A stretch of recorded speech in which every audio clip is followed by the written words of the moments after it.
একজন ভাই জানতে চেয়েছেন হজ কখন ফরজ হয়। আমরা সকলে জানি যে ইসলামের 5টি স্তম্ভের মাঝে হজ একটি স্তম্ভ। হজ ফরজ হওয়ার জন্য মক্কা পর্যন্ত পৌঁছার শর্ত আল্লাহ তাআলা পবিত্র কোরআন মাজিদে বলছেন, ওয়ালিল্লাহি আলান নাস হিজ্জুল বাইত মান ইসতাতা ইলাইহি সাবিলা। যে ব্যক্তি আল্লাহর ঘর পর্যন্ত পৌঁছতে সামর্থ্য রাখে তার জন্যই হজ করা আবশ্যক।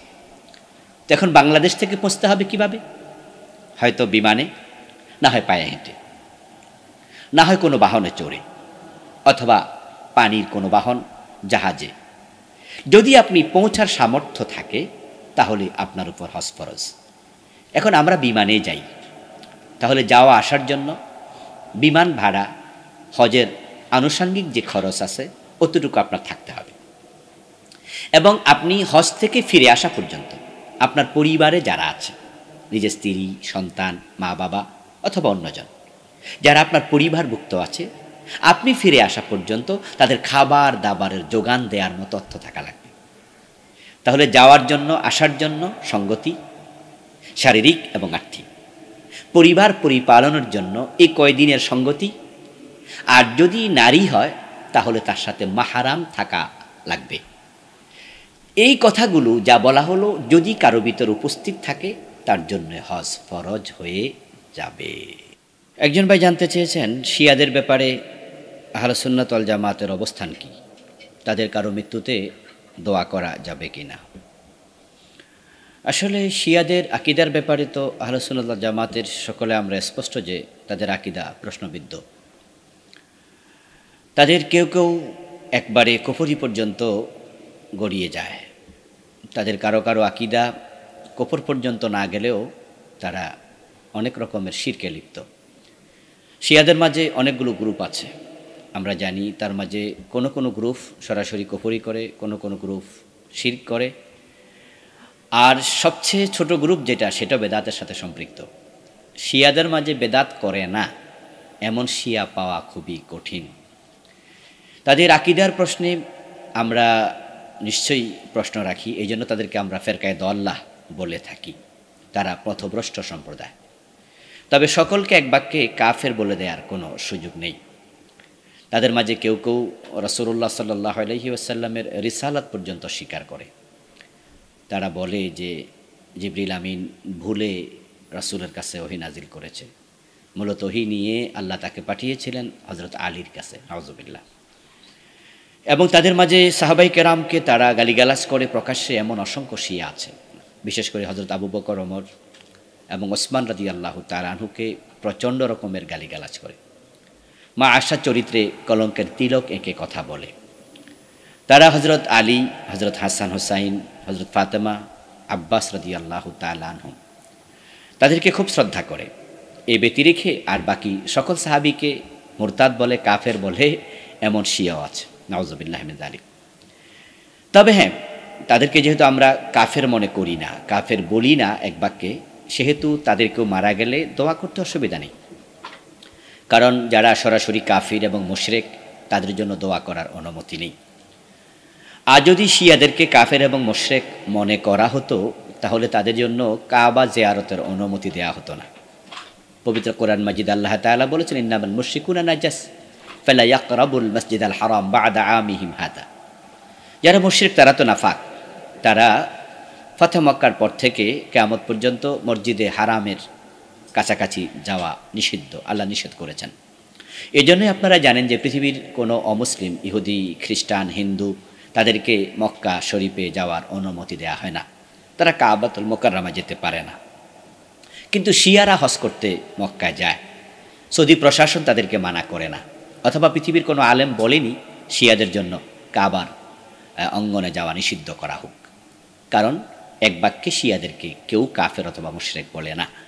তো যেহেতু তাদেরকে আমরা সরাসরি কাফের অথবা মুশরিক বলে দিচ্ছি না, সেহেতু তাদেরকেও মারা গেলে সিম্পেথি দেখানো, সমবেদনা প্রকাশ করা অথবা তার জন্য দোয়া করা, এতে অসুবিধা নেই।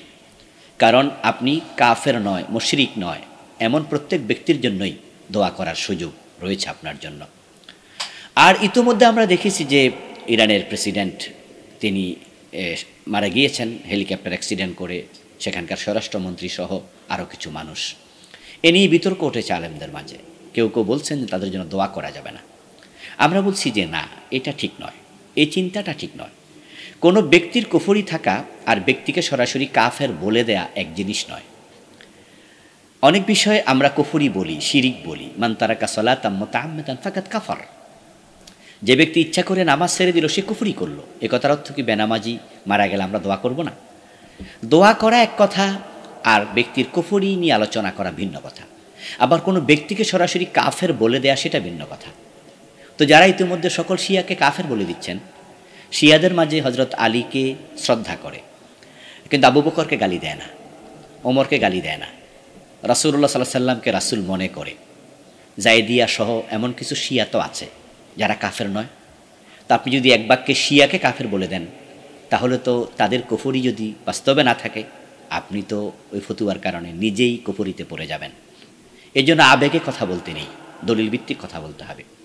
তো আমরা দেখেছি ইতিমধ্যে ফিলিস্তিন ইস্যুতে ইরানের বর্তমান প্রেসিডেন্ট খুবই গুরুত্বপূর্ণ ভূমিকা রেখেছে।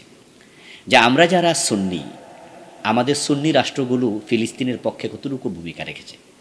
প্রকাশ্যে ভূমিকা রেখেছে সরাসরি ইসরায়েলের বিরুদ্ধে লেবাননের হেজবুল্লাহ এবং ইরানের রাষ্ট্র। অথচ তারা তো শিয়া, তো তারা তো মুসলমান সুন্নি গ্রুপকে এড়িয়ে যেতে পারত, কিন্তু ফিলিস্তিনিদের দুর্যোগময় সময়ে তারা কিন্তু সহযোগিতার হাত বাড়িয়েছে। তো যারা আমাদের সহযোগী, তাদের সাথে তারা মারা গেলে ইন্নালিল্লাহ পড়া যাবে না, দোয়াও করা যাবে না, এটা কেমন আচরণ হলো? এজন্য আমরা তাদের আকীদার ব্যাপারে সমালোচনা করব, তাদের আকীদার ভিত্তিহীনতা তুলে ধরব, তাদের আকীদার কুফরিগুলো বলবো, শিরিকগুলো বলবো। কিন্তু তাদেরকে আমরা যেহেতু কাফের বলি না, সেহেতু তাদেরকে আমরা মারা গেলে তাদের জন্য দোয়া করা, সমবেদনা জানানো, এটাও আমরা করব।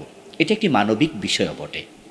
এই জন্য এতটা এক্সট্রিম হয়ে যাওয়া মোটেও ঠিক নয় যে কোনো শিয়ার মৃত্যুতে দোয়াও করা যাবে না। এতটা এক্সট্রিম হবেন না প্লিজ। তবে হ্যাঁ, শিয়াদের বেদাতি আকিদা, শিরকি আকিদা, কুফরি আকিদা আলোচনায় আনতে হবে। আমাদের আহলুস সুন্নাত ওয়াল জামাতের কোনো মুসলিম যেন তাদের পাতা ফাঁদে পা না দেয় এবং তাদের সাথে মিশতে গিয়ে শিয়া হয়ে না যায়। তাদের সরলতার সুযোগ নিয়ে, মুসলমানদের সরলতার সুযোগ নিয়ে, আহলুস সুন্নাত ওয়াল জামাতের সরলতার সুযোগ নিয়ে কোনো শিয়া যেন আমাদের কোনো ভাইকে শিয়া বানিয়ে ফেলতে না পারে। এজন্য আমরা আলোচনাও রাখবো, আবার তাদের প্রতি বিপদে আপদে সমবেদনাও জানাবো। আসসালামু আলাইকুম রহমতুল্লাহ। ফেনী থেকে মাইনুল নামে একজন ভাই জানতে চেয়েছেন, ব্যস্ততার কারণে ফরজ নামাজ পড়ার পরে যে তাসবিহগুলো আছে সেগুলো মসজিদে পড়তে পারি না, রাস্তায় হাঁটতে হাঁটতে পড়ি, এতে করে সওয়াব কি কম হবে? প্রিয় ভাই, আসলে আপনি ফরজ নামাজের পরে সুন্নার আগেই সুযোগ যদি পান, তাহলে দোয়ায়ে মাসনুনা এগুলো পড়ে নেবেন। রাসূলুল্লাহ সাল্লাল্লাহু আলাইহি ওয়াসাল্লাম স্বাভাবিকত তিনি ফরজের সালাম ফিরিয়ে আস্তাগফিরুল্লাহ 3 বার পড়তেন, আল্লাহু আকবার 1 বার বলতেন, আল্লাহুম্মা আনতাস সালাম ওয়া মিনকাস সালামে দোয়া পড়তেন, আয়াতুল কুরসি পড়তেন। অন্যান্য যে দোয়ায়ে মাসনুনা আছে তিনি ফরজ নামাজের পর এগুলো পড়ে নিতেন। বরং এটা আমরা এইভাবে আদায় করতে চাই। তবে হ্যাঁ, যদি আপনি কখনো ব্যস্ত থাকেন, হাতে সময় কম থাকে, তাহলে মসজিদ থেকে বের হয়ে রাস্তায় হাঁটতে হাঁটতে এই মাসনুন দোয়াগুলো যদি আপনি পড়ে নেন, এতে করে সওয়াবের কমতি হওয়ার কথা নয়, আপনি পড়তে পারবেন।